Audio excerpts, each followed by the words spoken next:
നമസ്കാരം. Big boss Malayalam season 7 ഇന്ന് എന്തൊക്കെയാണ് നടന്നത്? ആരുടെയൊക്കെ ഗ്രാഫാണ് ഉയർന്നത്? ആരൊക്കെ തറ പറ്റി? നമുക്ക് നോക്കാം. അതിനു മുമ്പ് ഇന്ന് നടന്ന കുറച്ച് കാര്യങ്ങൾ നമ്മൾ പറയുകയാണ്. പ്രധാനപ്പെട്ട എടുത്ത് പറയാനുള്ളത് ഇന്നത്തെ ക്യാപ്റ്റൻ ഷാനവാസ് ഷാനുവായി മാറിയിരിക്കുന്നു. അതായത് ക്യാപ്റ്റൻസി ടാസ്കിൽ 3 പേരെ തെരഞ്ഞെടുത്തു. അതിൽ ഒന്ന് ഷാനവാസ്, ഒന്ന് ബിന്നി സെബാസ്റ്റ്യൻ, മറ്റത് അബി ആയിരുന്നു. ഇതിൽ ഷാനവാസ് ജയിച്ചു ക്യാപ്റ്റനായി. പിന്നെ അടുത്ത പറയാനുണ്ടെങ്കിൽ ജയിൽവാസത്തിൽ ആരൊക്കെയാണ് പോയതെന്ന് ചോദിച്ചാൽ ജയിൽവാസത്തിൽ അപ്പാനി ശരത്തും പിന്നീട് അനുമോളും. ഇവർ രണ്ടും പോയത് ഫെയർ ആയിട്ടുള്ള ഒരു തീരുമാനമായിരുന്നോ? നിങ്ങൾ കമന്റ് ചെയ്യൂ. ഇതിനെക്കാട്ടും യോഗ്യതയില്ലാത്ത, നിലപാടുകളില്ലാത്ത, പഴങ്ങളായിട്ട് വാഴകളായിട്ടിരിക്കുന്ന അവിടെ കുറെ എണ്ണമുണ്ട്. അവരെയൊക്കെ മാറ്റിക്കൊണ്ട് ഇവരെ രണ്ടുപേരും ജയിലിലേക്ക് ഇട്ടത് ഫെയർ ആയിട്ടുള്ള ഒരു തീരുമാനമായിരുന്നോ എന്നതിനെ കുറിച്ചും നിങ്ങൾ കമന്റ് ചെയ്യൂ. ഓരോരുത്തരായിട്ട് പറയുമ്പോൾ നമുക്ക് മൊത്തത്തിൽ ഒന്ന് പറയാം. ആദ്യം ഷാനവാസിന്റെ കേസ് തന്നെ പറയാം. ഷാനവാസിന്റെ കേസ് പറയണമെങ്കിൽ ഇന്ന് സത്യം പറഞ്ഞാൽ ക്യാപ്റ്റനായി ഒരു ഭാഗ്യം കൊണ്ടും കൂടിയാണെന്ന് എനിക്ക് പറയേണ്ടതായിട്ട് വരും. അത് ആ ഒരു ജസ്റ്റ് ഒരു മിസ്സിങ്ങിനാണ് അഭിഷേകിന് ക്യാപ്റ്റൻസി നഷ്ടപ്പെട്ടത്. കുറെ എണ്ണം എന്ത് ചെയ്തത്, ആരെയൊക്കെ തെരഞ്ഞെടുത്തു എന്നുള്ളതൊന്നും ഞാൻ പറയുന്നില്ല, വീഡിയോ ഒരുപാട് നീളും. അതുകൊണ്ട് തന്നെ ഒരു ഭാഗ്യത്തിന്റെ പിൻബലം കൂടി ഉണ്ടായിരുന്നു. അതിനിടയ്ക്ക് ഈ പറയുന്ന ക്യാപ്റ്റൻസി ടാസ്ക് എങ്ങനെയെന്ന് അറിയാമല്ലോ. ഒരു റൗണ്ട് ആയിരുന്നു. ആ റൗണ്ടിൽ 3 പേര് നിൽക്കണം. 3 പേരുടെ ഈ പറയുന്ന ബൊമ്മകൾ മേളിൽ ഇങ്ങനെ കെട്ടിത്തൂക്കിയിട്ട് ആരുടെ ബൊമ്മയാണ് ആദ്യം അടിച്ച് താറയെടുത്തത് അവര് ജയിക്കുന്നു. ആദ്യം നമ്മുടെ അനീഷ് ഭ്രാന്തെടുത്ത് അങ്ങോട്ടും ഇങ്ങോട്ടും വലിച്ച് ഈ പറയുന്ന നമ്മുടെ ഷാനവാസ് ഒന്ന് വീഴുന്നു. പിന്നെ വീണ്ടും ചെയ്യുന്നു. അങ്ങനെ ഷാനവാസ് ക്യാപ്റ്റനായി. പിന്നീട് ഈ പറയുന്ന നമ്മുടെ ഗ്രാഫിന്റെ കാര്യം പറയുകയാണെങ്കിൽ കഴിഞ്ഞ പ്രാവശ്യത്തെ പോലെ തന്നെ ഇന്നലത്തെ പോലെ തന്നെ ആയിരുന്നു ഇന്നും ഷാനവാസിന്റെ ഗ്രാഫ്. അതുമല്ല, ഇന്ന് ശബ്ദത്തിന് വളരെ പ്രശ്നം ഉണ്ടായിരുന്നു. അതുകൊണ്ട് തന്നെ കൂടുതൽ സംസാരിക്കാനൊന്നും കഴിഞ്ഞില്ല. ബിന്നിയുമായിട്ടുള്ള ഒരു ഫൈറ്റ് ഉണ്ടായിരുന്നു. അവിടെയും കൂടുതലായിട്ട് ബിന്നിയിലോട്ട് ഇടിച്ചു നിൽക്കാൻ വേണ്ടി കഴിഞ്ഞില്ല. പ്രത്യേകിച്ച് ഈ പറയുന്ന ശബ്ദത്തിന്റെ പ്രശ്നമായിരുന്നു. അവിടെയൊക്കെ പിന്നെ ശബ്ദമില്ലെങ്കിൽ കൂടി ആംഗ്യങ്ങൾ കൊണ്ടായിക്കോട്ടെ, കൈകൊട്ടി കൊണ്ടായിക്കോട്ടെ ബിന്നിയെ നല്ല രീതിയിൽ ട്രിഗർ ചെയ്യാനും പിന്നീട് ആക്ഷേപിക്കാനൊക്കെ ഈ പറയുന്ന ഷാനവാസിന് കഴിഞ്ഞു എന്നുള്ളതാണ്. പക്ഷെ ഷാനവാസിന്റെ ഈ പറയുന്ന ഫാൻസുകൾ കൂടി വരുന്നുണ്ട് എന്നുള്ളതാണ് നമുക്ക് അറിയാൻ സാധിക്കുന്നത്. ഷാനവാസിന് നല്ല വോട്ട് കിട്ടുന്നുണ്ട്. അതായത് പിന്നെ അവനെ ഇഷ്ടപ്പെടുന്ന ആൾക്കാരുടെ എണ്ണം, രുദ്രനെ ഇഷ്ടപ്പെടുന്ന ആൾക്കാരുടെ എണ്ണം കൂടി വരുന്നുണ്ട്. അപ്പാനി ശരത്ത് ഇന്ന് അത്ര കണ്ട് ഈ പറഞ്ഞതുപോലെ രാവിലെയൊക്കെ അത്ര കണ്ട് ഒരു ഇതായിട്ട് വന്നിട്ടില്ല. അത്ര കണ്ട് ഒരു ഫെയിമിലേക്ക് വന്നതായിട്ട് ഞാൻ ശ്രദ്ധിച്ചില്ല. പിന്നെ രാത്രി ഈ പറയുന്ന ജയിലിലാക്കിയ, അതായത് അപ്പാനി ശരത്തിന് ജയിലിലാവാൻ കാരണം നമ്മുടെ അനീഷ്, ഇപ്പോഴത്തെ നിലവിലെ ക്യാപ്റ്റനായ അനീഷ് എന്ത് ചെയ്തു? അനീഷിനെ ഡയറക്റ്റ് നോമിനേഷൻ ചെയ്തു. ഇത് അപ്പാനി ശരത്തിനെ ജയിലിലേക്ക് വിട്ടു. അവിടെ വെച്ച് ഈ പറയുന്ന അനീഷും ഈ പറയുന്ന അനുമോളും തമ്മിൽ ജയിലിൽ കിടക്കുമ്പോൾ അനീഷിനോട് ചോദിക്കുന്നത് എന്തുകൊണ്ട് ഇവളെ നോമിനേറ്റ് ചെയ്തു, എന്തുകൊണ്ട് ഇവളെ നോമിനേറ്റ് ചെയ്തു എന്ന് ചോദിക്കുമ്പോൾ അനീഷ് പറയുന്ന ഒരു ന്യായമുണ്ട്. അത് അനീഷ് പറയുന്ന മറ്റേ ജട്ടിക്കഥ ഇപ്പോഴും തീരുന്നില്ല. ഈ സീസൺ തീരുന്ന വരെ ജിസൈലിന്റെ ജട്ടി ഇങ്ങനെ പാറിപ്പറന്ന് നടക്കും എന്നുള്ളത് മറ്റൊരു കാര്യം. അപ്പോ ഇവള് പറഞ്ഞില്ല എന്നുള്ളതാണ് ഈ അനീഷ് പറയുന്നത്. അതിനെ വേറൊരു കാർഡായിട്ട് എടുക്കാൻ വേണ്ടിയിട്ട് അപ്പാനി ശരത്ത് ശ്രമിക്കുന്നുണ്ട്. അത് വളരെ മോശമായി പോയെന്നാണ് എനിക്ക്. ഞാൻ ഈ എപ്പിസോഡിൽ കണ്ടതാണ്. അതിനകത്ത് ഒരു പാവപ്പെട്ട ഒരു പെൺകുട്ടിയോ ഒരു ആർട്ടിസ്റ്റിനെ നിങ്ങൾ എന്തിനും, അവൾക്ക് വേറെ ജീവിതമില്ല, അവർക്ക് വേറെ കല്യാണം കഴിക്കണ്ടേ, അതൊക്കെ എന്തിനു പറയണമെന്ന് എനിക്ക് മനസ്സിലായിട്ടില്ല. അതും ഒരു കാർഡായിട്ട് തന്നെ ഞാൻ കരുതുന്നു. വേറെ എന്തെങ്കിലും പറയണം. അവരൊക്കെ ചോദിക്കുന്നുണ്ട് എന്താണ് അവൻ പറഞ്ഞത്. അപ്പം ആ ഒരു രീതിയിൽ നോമിനേഷൻ നമുക്ക് ആരെയും ചെയ്യും. അതിന് ഇങ്ങനെ ഒരു കാർഡ് ഇറക്കുന്നതിൽ ശരിയായില്ല എന്നാണ് എന്റെ അഭിപ്രായം. മനസ്സിലായി? ആ ഒരു കാർഡ് അനീഷിന്റെ അടുത്ത് ഇറക്കേണ്ടതായിട്ട് ആവശ്യമില്ലായിരുന്നു. അത് ഒരു മോശമായിട്ടുള്ള കളിയായി പോയി എന്ന് ഞാൻ പറയും. അനുമോളുടെ കേസ് അനുമോൾ ഇന്ന് ജയിലിൽ പോയി. സത്യം പറഞ്ഞാൽ ഒട്ടും അപ്പാനി ശരത്തും അനുമോളുമാണ് ജയിലിൽ പോയത്. ഇവർ രണ്ടുപേരും ജയിലിൽ പോയി ഒട്ടും അർഹരല്ലായിരുന്നു. രണ്ടുപേരും നല്ല ആക്റ്റീവ് ആയിട്ടുള്ള, അവിടെ ഒരു 4-5 പേരുണ്ടെങ്കിൽ ഒരു 5 പേരുടെ നമ്മൾ ടോപ്പ് 5 എടുക്കണമെങ്കിൽ ഈ 2 പേരും അതിനകത്ത് ഉണ്ടാവും എന്നുള്ളതാണ് അല്ലെ.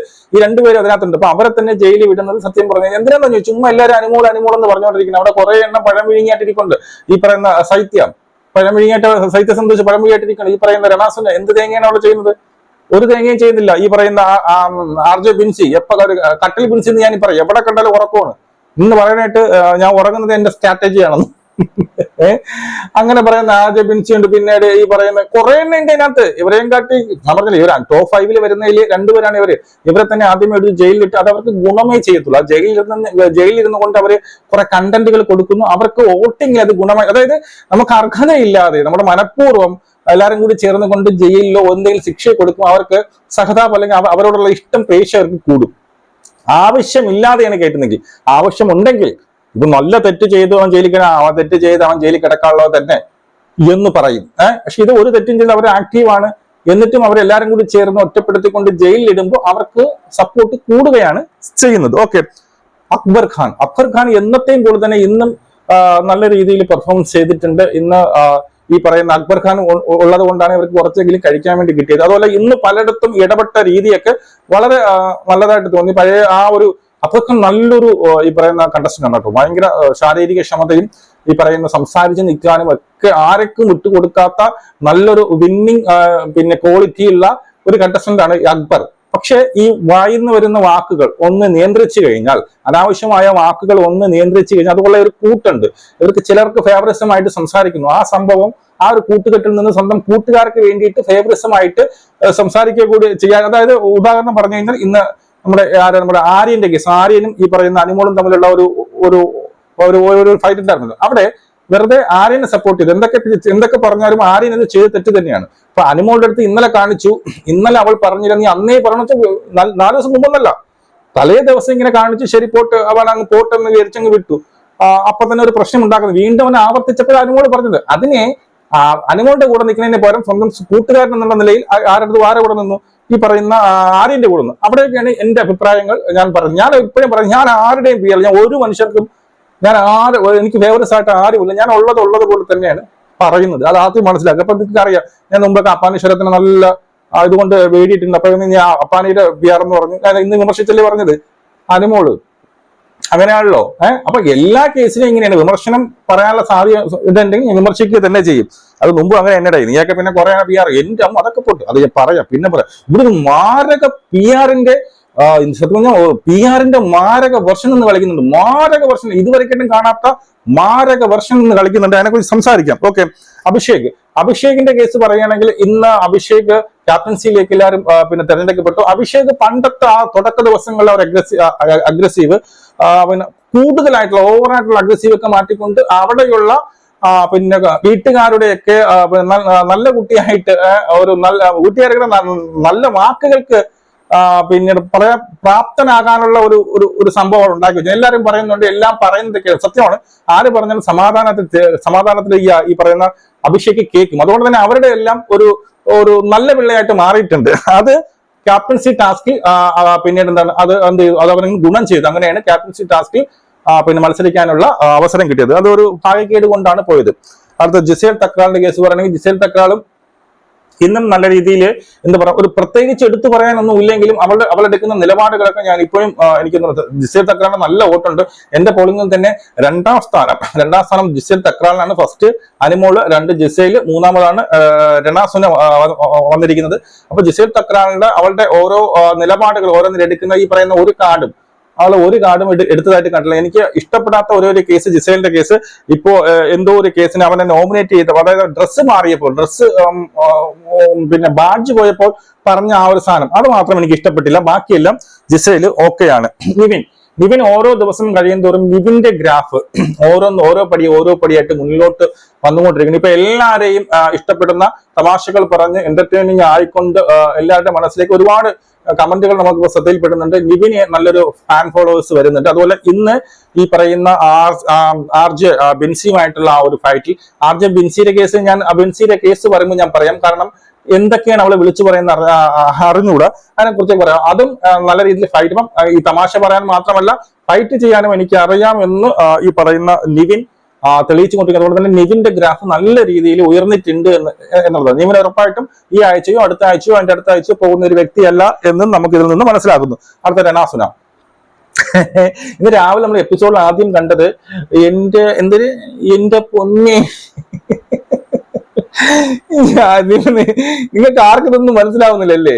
അതാണ് ഞാൻ PR-ന്റെ മാരക വർഷം എന്ന് പറഞ്ഞ ഇതുകൊണ്ടാണ്. കാരണം ഇതുവരെ ഞാനിപ്പോ എങ്ങനെയൊക്കെ പോലെ ഒരു 6 കൊല്ലം കൊണ്ട് സീസൺ 2 മുതൽ ഞാൻ റിവ്യൂ ചെയ്ത് തുടങ്ങിയാണ്. ഇതുപോലെ PR-ന്റെ ഒരു മാരക വർഷം കണ്ടില്ല. എന്റെ കമന്റ് ബോക്സിൽ വരുന്ന കമന്റുകൾ എനിക്കറിയാം അത് PR ആണോ അല്ല എന്ന്. അത് കൃത്യമായിട്ട് എനിക്ക് മനസ്സിലാവും. PR-ന്റെ മാരക വർഷം എന്ന് വെച്ച് കഴിഞ്ഞാൽ, ജിൻഡോയുടെ PR നിങ്ങൾക്ക് അറിയല്ലോ. എല്ലാവരും പറയും 101% ജിൻഡോ ഏത് PR-നെയാണ് കൊടുത്തിട്ട് പോയത് അതേ PR തന്നെയാണ് ഇതിൽ വർക്ക് ചെയ്യുന്നത്. അതുകൊണ്ട് തന്നെയാണ് ഇന്ന് ഈ പറയുന്ന എന്താണ് നമ്മുടെ രാവിലെ അങ്ങോട്ടും ആളാരെങ്കിലും വരുന്നോ എന്ന് നോക്കിക്കൊണ്ട് കണ്ണാടിയിൽ മുമ്പ് ഈ കരഞ്ഞത്. എന്തുകൊണ്ട് ബാത്റൂമിൽ പോയി കരഞ്ഞില്ല? ബാത്റൂമിൽ കരഞ്ഞാൽ ആരെങ്കിലും വരുമോ? ഇവിടെ ആരെങ്കിലും വരത്തില്ലേ? ഇതൊക്കെ നിങ്ങൾക്ക് ഇനി എന്നാ മനസ്സിലാവുന്നത്?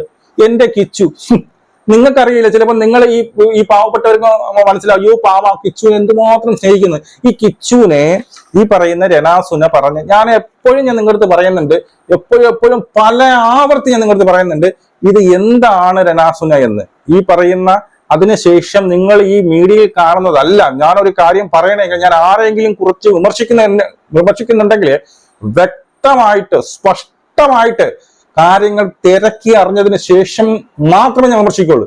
ഇല്ലെങ്കിൽ പാവമല്ലേ കൊച്ചു, എന്താണ് അവള് ജീവിച്ച് പോട്ടെ, നമ്മൾ എന്തിനു വെറുതെ, അങ്ങനെയല്ല. ഈ പറയുന്ന പാസമല്ലേ, ഈ പറയുന്ന നമ്മുടെ സുധിയെ കൊണ്ടുള്ള പാസം, സുധിയെ കുറിച്ച് പറഞ്ഞ വാക്കുകൾ കേട്ടാൽ നിങ്ങൾ ഞെട്ടും.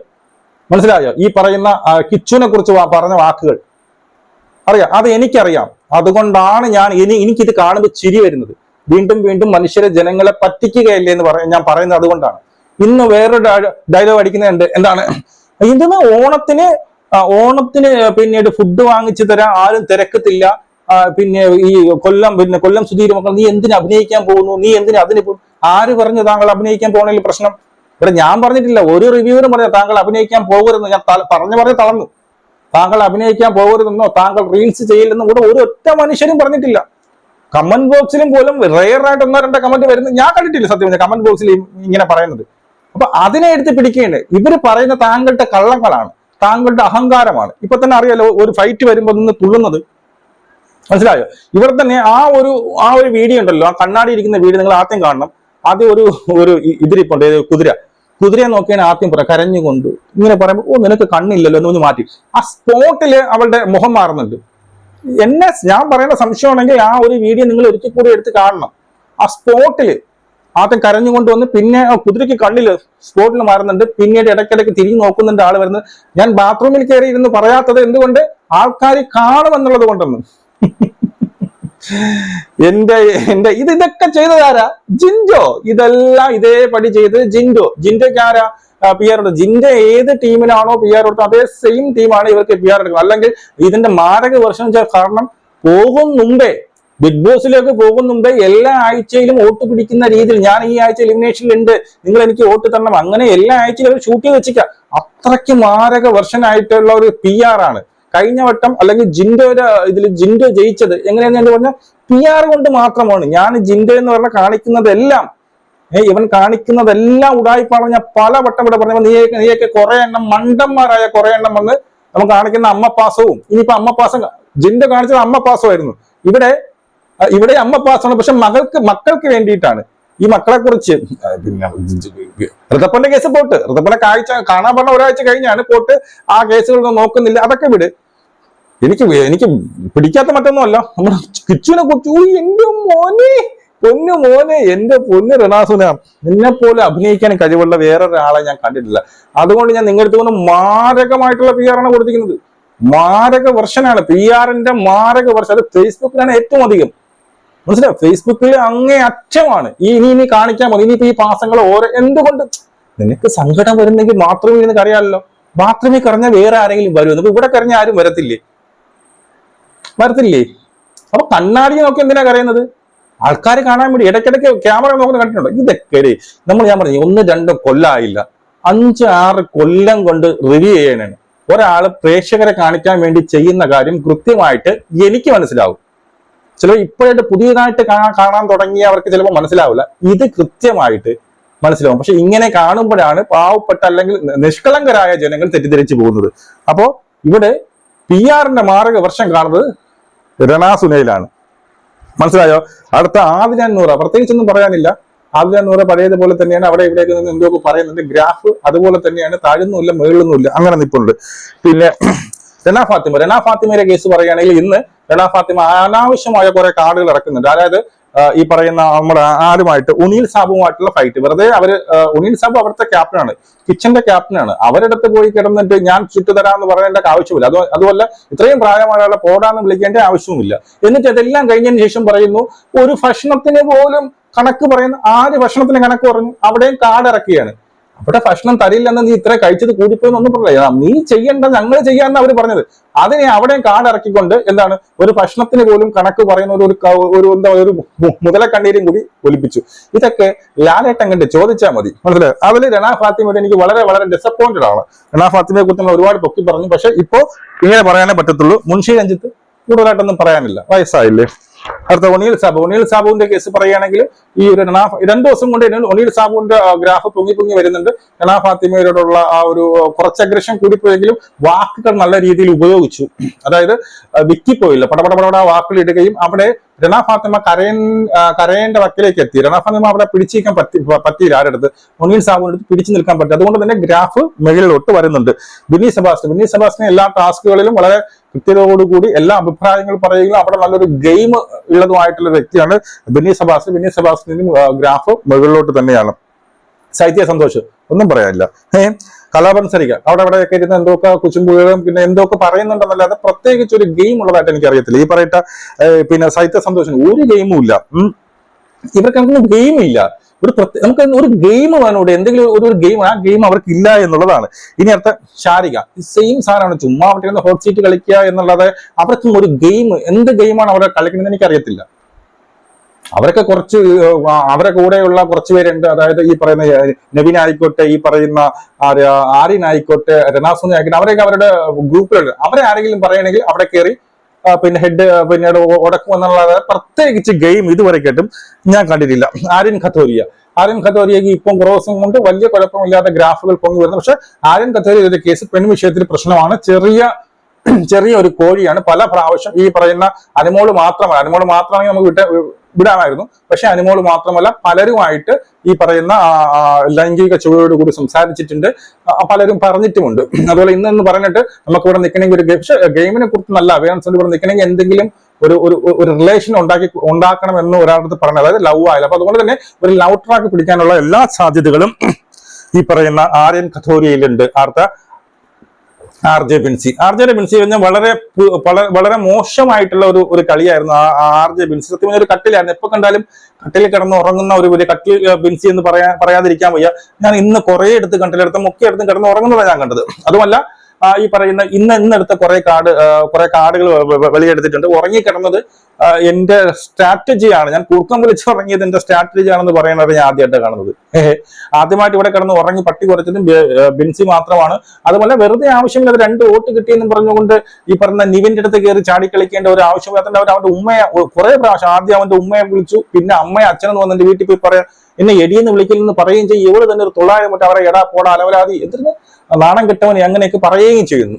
മനസ്സിലായോ? അപ്പൊ ഇതൊക്കെയാണ് ഇന്ന് പറയാനുള്ളത്. ഏറ്റവും കൂടുതൽ പറയരുത് ഈ പറയുന്ന PR-ന്റെ ഒരു മാരക വെർഷനാണ് നിങ്ങൾ കണ്ടുകൊണ്ടിരിക്കുന്നത്. മനസ്സിലാക്കാൻ പറ്റുന്നവരെ മനസ്സിലാക്കുക, ഇല്ലെങ്കിൽ മന്ദബുദ്ധികളെ പോലെ കുവയെന്ന് പറഞ്ഞ് PR പറയുന്നതും കേട്ട് അവരെ ബാക്കിലേ ഇങ്ങനെ മൂലം താങ്ങി നടന്നു. എനിക്ക് ഇത്രേ പറയുള്ളൂ.